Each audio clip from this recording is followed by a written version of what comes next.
ಚಿಂತಾಕಿ police station limits Karanji B ಅಂತ ಒಂದು ಗ್ರಾಮದಲ್ಲಿ ಒಬ್ಬ ರೈತರು ತಮ್ಮ ಹೊಲದಲ್ಲಿ ಗಾಂಜಾ ಗಿಡಗಳನ್ನು ನೆಡೆದಿದ್ದಾರೆ ಅನ್ನೋ ಒಂದು ಖಚಿತ ಮಾಹಿತಿ ಮೇರೆಗೆ ನಾವು ಹೋಗಿ ದಾಳಿ ಮಾಡಿ ಸುಮಾರು 46 ಗಾಂಜಾ ಗಿಡಗಳನ್ನು 8 kg ತೂಕ ಇರುವ ಗಾಂಜಾ ಗಿಡಗಳನ್ನು ನಾವು ಸೀಸ್ ಮಾಡಿ ಪ್ರಕರಣ ದಾಖಲಿಸಿಕೊಂಡು ಆರೋಪಿಯನ್ನು ದಸ್ತಗಿರಿ ಮಾಡಿ ಅರೆಸ್ಟ್ ಮಾಡಿದ್ದೇವೆ.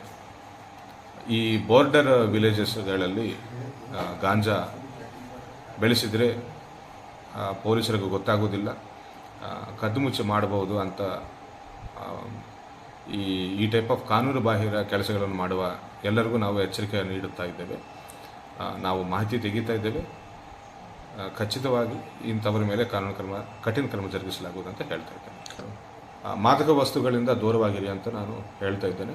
ಈ ರೀತಿ ಮಾಹಿತಿ ಗೊತ್ತಾದ ತಕ್ಷಣ ನಮಗೆ ತಿಳಿಸಿ ಬೀದರ್ನ ಡ್ರಗ್ಸ್ ಮುಕ್ತ ಜಿಲ್ಲೆ ಮಾಡಬೇಕಂತ ನಾವು ಪ್ರಯತ್ನ ಮಾಡ್ತಾ ಇದ್ದೇವೆ. ದಯವಿಟ್ಟು ನಮಗೆ ಕೈ ಜೋಡಿಸಿ ಅಂತ ಬೇಡಿಕೊಳ್ತಾ ಇದ್ದೇವೆ. Thank you.